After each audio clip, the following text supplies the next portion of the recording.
ओम श्री सर्व पितृ देवताभ्यो नमो नमः। ओम प्रथम पितृ नारायणाय नमः। गौरी पुत्र गणेश की जय। भाद्रपद की अमावस्या को कुशग्रहणी अमावस्या और पिठोरी अमावस्या के नाम से जाना जाता है।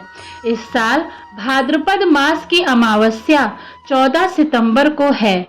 अमावस्या की शुरुआत 14 सितंबर की सुबह 4:48 से हो रही है और इसका समापन 15 सितंबर को सुबह 7:09 पर होगा। पिठोरी अमावस्या पर देवी दुर्गा समेत 64 देवियों की आटे की आकृति बनाकर पूजने का विधान है। पिठोरी में पीठ शब्द का अर्थ है आटा, जिसके कारण इसे पिठोरी अमावस्या के नाम से जाना जाता है। कुशग्रहणी अमावस्या का अपने आप में बहुत विशेष महत्व है। इस दिन पूजा पाठ तप जप के साथ स्नान दान का बहुत ज्यादा महत्व होता है। मान्यता है कि इस दिन व्रत और अन्य पूजन करने से पितरों की आत्मा और उनको शांति प्राप्त होती है। शास्त्रों के अनुसार अमावस्या तिथि के स्वामी पितृदेव हैं, इसलिए इस दिन पितरों की तृप्ति के लिए तर्पण और दान पुण्य का बहुत महत्व होता है। इस दिन वर्ष भर पूजा अनुष्ठान या श्राद्ध कराने के लिए नदी मैदानों आदि जगहों से कुशा नामक घास उखाड़कर घर लाते हैं। धार्मिक कार्यों में इस्तेमाल की जाने वाली यह घास यदि इस दिन एकत्रित की जाए तो वह वर्ष भर तक पुण्य फलदायी मानी जाती है। बिना कुशा घास के कोई भी धार्मिक पूजा निष्फल मानी जाती है। इसलिए कुशा घास का उपयोग हिंदू पूजा पद्धति में प्रमुखता से किया जाता है। इस दिन तोड़ी गई कुशा वर्ष भर तक पवित्र मानी जाती है। पवित्र होने के कारण इसका एक नाम पवित्री भी है। मत्स्य पुराण के एक प्रसंग के अनुसार जब भगवान विष्णु ने वराह अवतार लेकर हिरण्यकश्यप का वध करके पृथ्वी को पुनः स्थापित किया था, उसके बाद उन्होंने अपने शरीर पर लगे पानी को झाड़ा। तब उनके शरीर से बाल पृथ्वी पर गिरे और कुशा के रूप में बदल गए। इसीलिए कुश घास को बहुत पवित्र माना जाता है। दर्भ या ढाब भी इसे कहा जाता है। सभी धार्मिक कार्यों में कुश से बना आसन बिछाया जाता है या कुश से बनी हुई पवित्री को अनामिका उंगली में धारण किया जाता है। मत्स्य पुराण और महाभारत में भी इसका विशेष महत्व बताया गया है। इस ऊर्जा को पृथ्वी में जाने से रोकना भी है। आइए पिठोरी अमावस्या का व्रत कथा का रसपान करते हैं।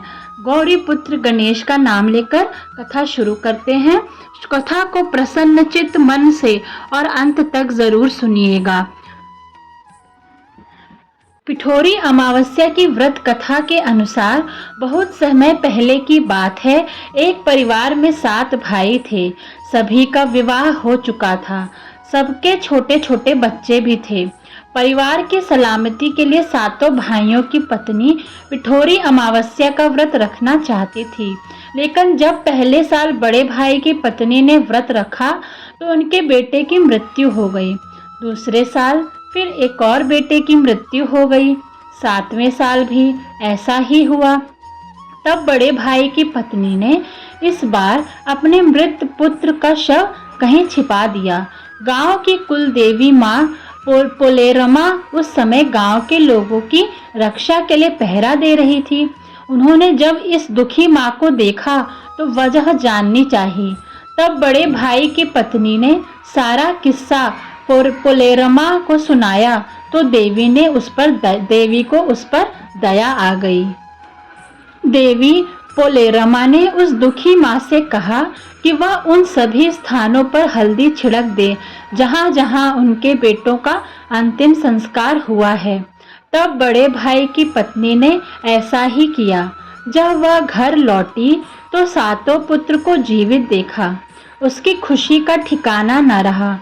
तभी से उस गांव की हर माता अपने संतान की लंबी उम्र की कामना से पिठोरी अमावस्या का व्रत रखने लगी। आज के दिन यह कथा सुनी और पढ़ी जाती है। मैं आपको एक और कथा विस्तार में सुनाती हूँ। पौराणिक कथा के अनुसार एक गरीब ब्राह्मण परिवार था। उस परिवार में पति पत्नी के अलावा एक पुत्री भी थी। वह पुत्री धीरे धीरे बड़ी होने लगी। उस पुत्री में समय और बढ़ती उम्र के साथ सभी स्त्रियोचित गुणों का विकास होने लगा। वह लड़की सुंदर, संस्कारवान और गुणवान थी, किंतु गरीब होने के कारण उसका विवाह नहीं हो पा रहा था। एक दिन उस ब्राह्मण के घर एक साधु महाराज पधारे। वो उस कन्या के सेवा भाव से काफी प्रसन्न हुए। कन्या को लंबी आयु का आशीर्वाद देते हुए साधु ने कहा कि इस कन्या के हथेली में विवाह योग्य रेखा नहीं है। तब ब्राह्मण दंपत्ति ने साधु से उपाय पूछा कि कन्या ऐसा क्या करे कि उसके हाथ में विवाह योग्य रेखा बन जाए। साधु ने कुछ देर विचार करने के बाद अपनी अंतर्दृष्टि से ध्यान करके बताया कि कुछ दूरी पर एक गांव में सोना नाम की धोबिन जाति की एक महिला अपने बेटे और बहू के साथ रहती है, जो बहुत ही आचार विचार और संस्कार संपन्न तथा पति परायण है। यदि यह कन्या उसकी सेवा करे और वह महिला उसकी शादी में अपने मांग का सिंदूर लगा दे, उसके बाद इस कन्या का विवाह हो तो इस कन्या का वैधव्य योग मिट सकता है। साधु ने यह भी बताया कि वह महिला कहीं आती जाती नहीं है। यह बात सुनकर ब्राह्मणी ने अपनी बेटी से धोबिन की सेवा करने की बात कही। अगले दिन कन्या प्रातः काल ही उठकर सोना धोबिन के घर जाकर साफ सफाई और अन्य सारे काम करके घर वापस आ गई। एक दिन सोना धोबिन ने अपनी बहू से पूछा, तुम तो सुबह ही उठकर सारे काम कर लेती हो और पता भी नहीं चलता। बहू ने कहा, माँ जी, मैंने तो सोचा कि आप ही सुबह उठकर सारे काम खुद ही कर लेती हैं। मैं तो देर से उठती हूँ। इस पर दोनों सास बहू निगरानी करने लगी कि कौन है जो सुबह ही घर का सारा काम करके चला जाता है। कई दिनों के बाद धोबिन ने देखा कि एक कन्या मुंह अंधेरे में ढककर घर के अंदर घुस गई और सारे काम करने के बाद चली जाती है। जब वह जाने लगी तो सोना धोबिन उसके पैर पर गिर पड़ी और पूछने लगी, आप कौन हैं? इस तरह छुपकर मेरे घर की चाकरी क्यों करती हैं? तब कन्या ने साधु द्वारा कही गई सारी बात बताई। सोना धोबिन पति परायण थी, उसमें तेज था, वह तैयार हो गई। सोना धोबिन के पति थोड़ा अस्वस्थ थे। उसने अपने बहू से अपने लौट आने तक घर पर ही रहने के लिए कहा। सोना धोबिन ने जैसे ही अपने मांग का सिंदूर उस कन्या की मांग में लगाया, उसका पति मर गया। उसे इस बात का पता चल गया।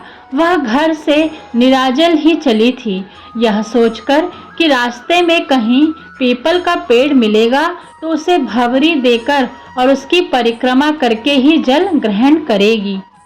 उस दिन अमावस्या थी। ब्राह्मण के घर मिले हुए पकवान की जगह उसने ईंट के टुकड़े से 108 बार भंवरी देकर 108 बार पीपल के पेड़ की परिक्रमा की और उसके बाद जल ग्रहण किया। ऐसा करते ही उसके पति के मुर्दा शरीर में वापस जान आ गई। धोबिन का पति वापस जीवित हो उठा।